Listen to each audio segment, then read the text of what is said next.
Welcome to the Owning Your Sexual Self podcast. I'm your host, Rachel Main, awesome wife and dog mom for life. I'm a sex therapist turned sex coach, and I run a successful business selling relationship enhancement products. I absolutely love talking about all things sex. So you can expect this podcast to explore all things related to women's sexual health because that's what I'm here for. I'm here to help you discover and embrace what brings you pleasure so that you can own your sexual self. If that sounds good to you, then keep listening and let's fucking do this. All right, y'all, welcome back to the Owning Your Sexual Self podcast. This topic is near and dear to my heart because, as y'all know, I came from that sex therapy background, and sexual desire, especially for women, is the number one thing that women would come to me and ask questions about. And there's also this thing called desire discrepancy, which is the number one thing that couples would come and see a sex therapist or a sex counselor for. And let me just say, and you already know by listening to this podcast, or I'm also live recording on Clubhouse right now, which if you're not on Clubhouse, definitely check out this app. It's an amazing audio-only social media platform, and it's really great for networking and meeting people in your community and just talking about stuff and talking about hot topics or getting information on hot topics. So I'm killing two birds with one stone right now. So I'm recording this podcast and I'm live on Clubhouse. And if you're in on the Clubhouse thing, there's going to be a live Q&A at the end of this. So I'm excited for that. But anyways, if you're new to listening to this podcast or you're listening on Clubhouse, I am a cusser. So here it is. This is my thought on desire. Desire is a motherfucker. All right. It is a motherfucker, especially if you're a vulva owner and you're listening to this episode right now. You have likely struggled with desire at some point in your life. And I am shocked that it has even taken me this long to create a podcast episode just about desire. I'm pretty sure it has come in the majority of my podcast recordings with just kind of sprinkling in information about desire and how it is such a struggle for us, and really working to normalize this for listeners, because it is something that is going to change throughout our entire lifespan. So that's my first set of normalizing this for you all. Desire is a motherfucker, all right? So if you've ever experienced struggles with desire in the past, just know that there are ways that we can help manage this, help increase desire. And if you're someone listening and you have never struggled with desire, if you're someone that you feel is always having sex on the brain and always wanting sex and always in that arousal state, then awesome. That's great too. I want to normalize that as well, because there are people out there that experience both sides of this desire spectrum, if you will. But just know, again, with our lifespan, desire is something that can change for so many different things. It can change because of our hormone levels. It can change because of medications that we're on, the stressors that are in our life, literally so many things. And so I want to just really clarify the difference between desire and arousal, because a lot of times we use these things interchangeably, and most people, I think that they're the same thing, but really they're actually quite different. So desire is the emotion of actually wanting to have sex. So you have that desire like, yeah, I think that I would like to fuck right now. Great. And then you have arousal, that is the actual physical changes that our bodies go through when we are sexually excited. All right, so if you've ever been to a peer romance party with me, or you've listened to this podcast before, I talk extensively about the changes that our body goes through when we are in that arousal state. And so, your cervix moves back, vaginal walls expanding, starting to self-lubricate, nipples harden, breath starts to get a little bit more increased. Those are the physical changes that I'm talking about. And those essentially happen to make sex more comfortable and enjoyable for us. So here's the other thing that's really important for y'all to know when it comes to desire. There is a huge difference between wanting to have sex and being physically aroused. All right, so it's also possible that we can feel physically aroused without actually wanting to have sex. Please let that set in for a minute. It is possible to feel physically aroused without wanting to have sex. So, for instance, you could be watching a TV show, a movie, something, and people are having sex on the TV, and that might start to physically arouse you. That does not necessarily mean that you want to act on that arousal by having sex or masturbating or whatever it is. So there's a really big difference. And same thing, we can also feel that desire without actually wanting to have sex. So, and I want to normalize this too, because there is something that is termed asexual, and that those are people, humans, that just don't have an interest in sex at all. They do not want to engage in any sort of sexual behaviors at all. So they aren't experiencing any desire, they aren't experiencing any arousal. And think of this as more of a sexual orientation, if you will. So somebody that is heterosexual like myself, I'm attracted to men. Somebody that is bisexual is attracted to male and female. Then you have the asexual people that, again, they don't experience that attraction at all.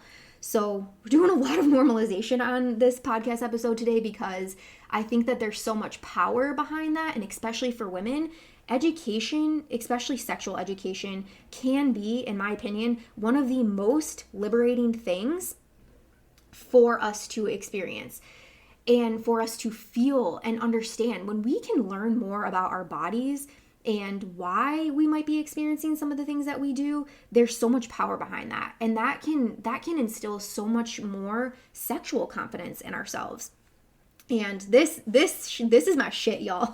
This is the reason why I do the work that I do. I love talking about this, and I love when I can provide this information to people and they can experience that, what I like to call that light bulb moment, where they're like, oh, okay, I am not abnormal. I'm not the only one experiencing this. If you're just tuning in, you heard me say in the beginning, this is the number one thing that women struggle with: desire. Not having a desire for sex, not having an emotion of wanting to have sex.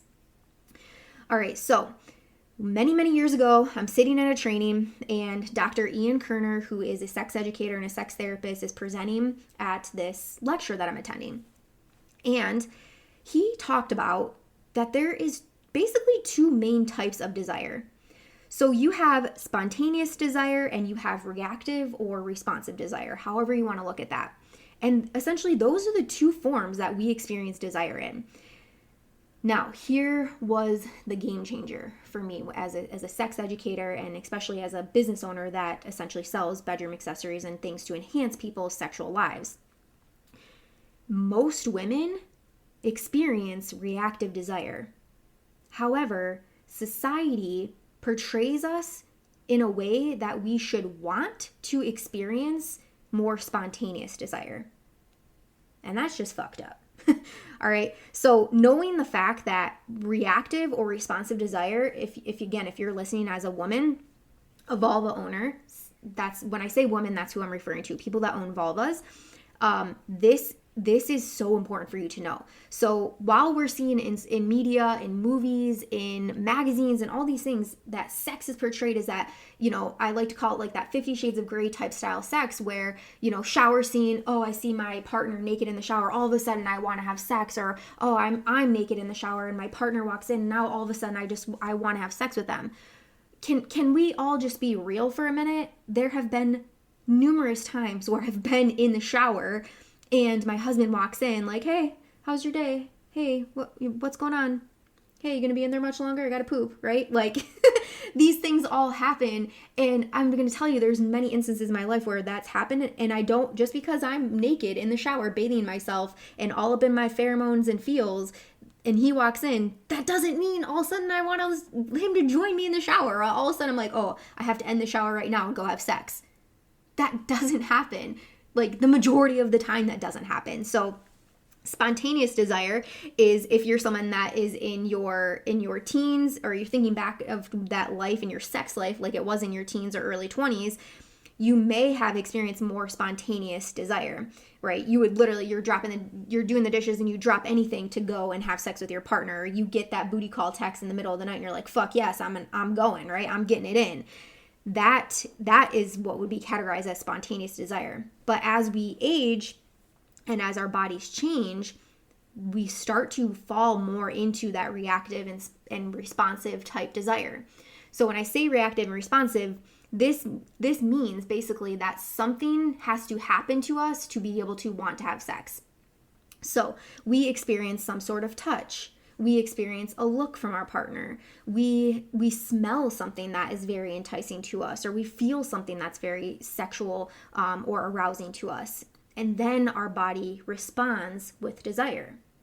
All right. So I'll use the example of, and this is something that so many women tell me, they're like, going into having sex with my partner, going into it, I'm like, meh, okay, fine. But once I get going, I start to enjoy it. That's the perfect example. It's like, yeah, I'm invited to the party. I really don't want to go to the party, but I'm going to go to the party because my best friend wants me to. And, I want to be there for her. And so, but then when I get to the party, I have a grand old time, right? It's like same thing with sex. I'm like, okay, I can use this example perfectly. The other day, I receive a sex message from my husband. Hey, I had this crazy sex dream of us last night, and I woke up at like 4 a.m, wanted to rip your clothes off, and I figured, you know what, I'm not going to wake you. I know how you are about your sleep, which, thank God, don't wake me up to have sex. I'm that person. Sorry, not sorry. So then he texted me later today, like, so I would like to reenact that today when I get home from work. Does that work with your schedule? This just so happened to be on Inauguration Day, so I'm all up in my female power feels watching our first female vice president be welcomed into our society and welcomed into that role. And I'm like thinking, man, he's gonna be home in like 10 minutes, and I am all up in my pussy power feels right now, and okay, but this sounds really hot, and I know once I get into it, I'm going to start enjoying it. So thankfully, the timing matched up to where the point where he got home, the inauguration or the hype part of the inauguration was basically over. So I was like, okay, let me fulfill this man's fantasies of ripping off my clothes, not at 4 a.m. because he respected me and let me sleep, but instead at 1 p.m. on Tuesday, Wednesday, whatever day it was. So we get going, right? And so once we start engaging in that kissing and that touching, and clearly in this scenario, the focus was all on me, which I will never complain about, then naturally my body starts to develop that desire. I start to desire him more. I just start to desire sex more. And then the arousal state starts to kick in, where my body starts to now go through these physical changes. So that is the differences between that spontaneous and reactive or responsive desire. And here's the thing with reactive desire or responsive desire, most people that fall into this category actually need to plan sex. And so if you haven't already gone to my website, rachelmaine.com, and got my freebie on there, it's the 5 ways to get the foreplay you crave freebie. But one of those things on there actually talks about planning sex. And you might feel some type of way about planning sex, but I'm going to tell you, like anything that is important in your life, we make a plan for it. And planning sex could be as simple as, hey, me, that hot pair of red underwear that you love so much, bedroom, 3 p.m., right? Like that is an example of planning sex. It doesn't so much have to be this penciled in. And if you're thinking of, oh, my relationship has come to the point where I have to plan sex, I want to just challenge you a little bit on that. Like why do you feel that way? And can you shift your thinking to be more positive around planning sex? All right, so continuing with this desire stuff, we're almost to the end here, and then I will open it up for that Q&A for those that are listening on the Clubhouse app. All right, so the exciters and blockers. So also these are your turn-ons and turn-offs.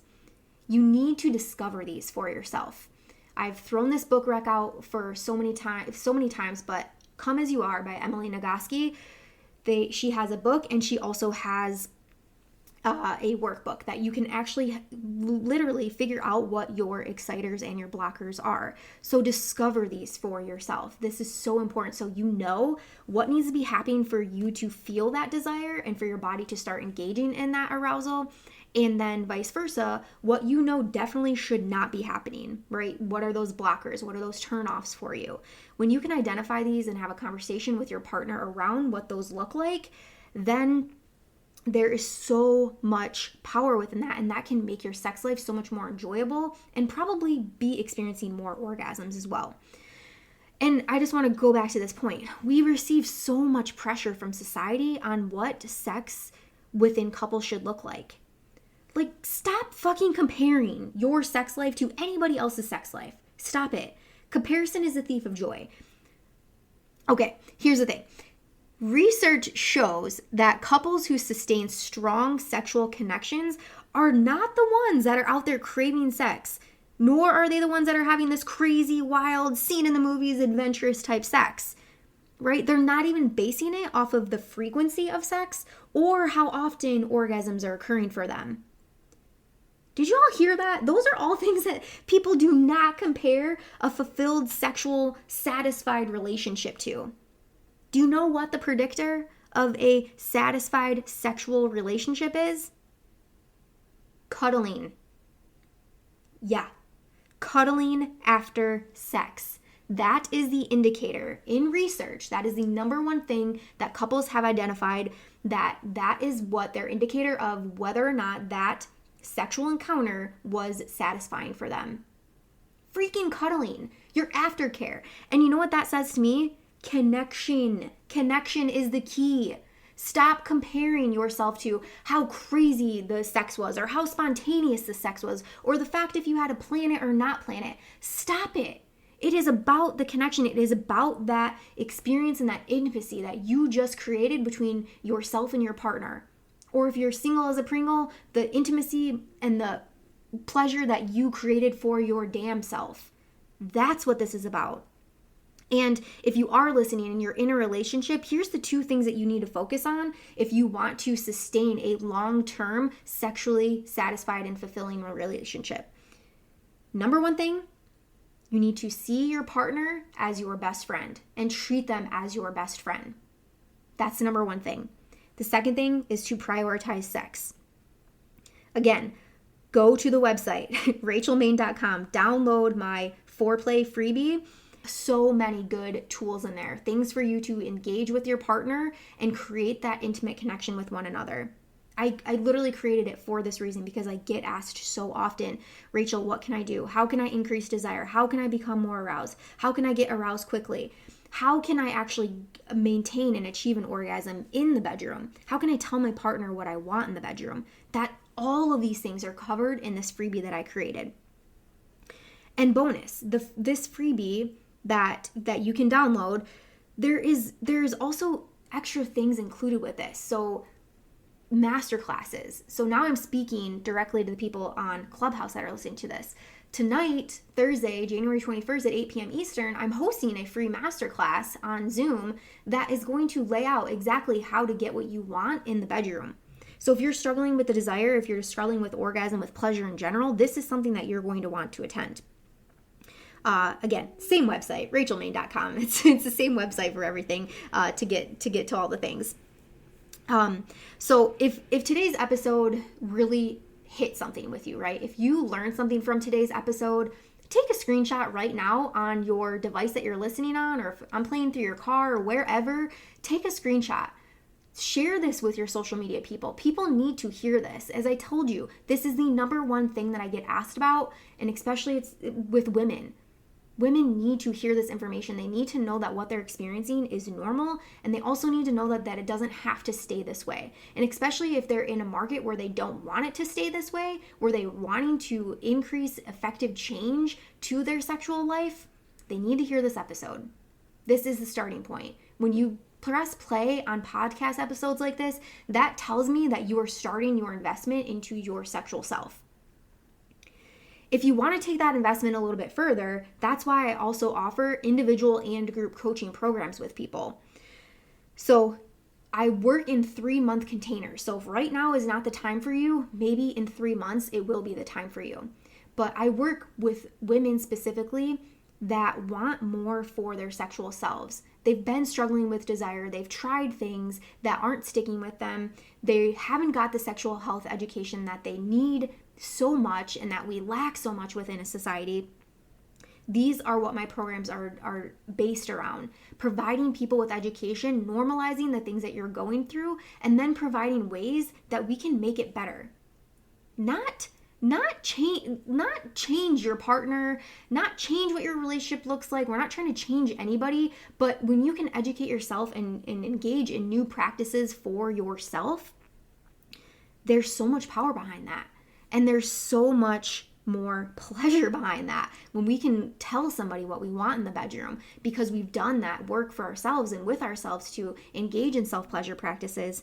Then that makes it all the more easy to, one, achieve orgasm quicker, definitely have more pleasure when you're in the bedroom, again, by yourself or with your partner, and 3, live more sexually fulfilling relationships. Because we are going to talk about things like aftercare, which is what happens after sex. What does that look like for you and your couple right now? Is it get up, shower, go tend to the kids, right? Is there no sort of cuddling or connection afterwards? Those are the things that we get to implement and really dig deep and work to improve when you are in the coaching program. And if you prefer to do that on an individual one-on-one setting with me, we have that. If you prefer to do this program amongst other women that are going through the same sorts of things that you are sexually and wanting the same sorts of improvements sexually, that's what the group program is for. Both happen over 3-month containers. So you pick your way, basically. And, all right, my final plug before we get off here. When you set up a call to talk about if you're interested in this group coaching program or the individual coaching, let's chat. Seriously, I don't put a link for people to buy my programs on my website specifically because I don't want people buying my programs or signing up to work with me if I don't even know who they are. If I don't know your story and you don't know my story yet, how the hell are you going to know if we're going to vibe well together? That's why I push having these chats over the phone or even just through social media, texting back and forth, because I truly want to make sure that if you're investing in something like this, that I'm a good fit for you and that you're a good fit for me. And we can be honest around those things, because if they're not a good fit, there's no growth going to happen. And that's truly what I want for people. I want you to work with me and experience and literally crush your sexual goals that you have for yourself throughout my programs. So I hope you enjoyed this episode. Remember, take a screenshot, share it with somebody, because you never know who needs to hear that they are normal. And that's exactly what this episode was here to do. Normalize a lot of what we're feeling around desire and then provide some education around why we might be feeling that way. And then masterclasses and coaching programs are to get individually for you and pull back those layers and figure out what needs to happen for you as an individual, for you as a powerful fucking woman, what needs to change for you to have a better sexual life. All right. I love you guys. Until next week. Thank you so much for listening to today's episode. If you loved it, be sure to subscribe so you never miss a thing. And if you loved it so fucking much, be sure to leave a 5-star review. I'll see you next week, and until then, keep owning your sexual self.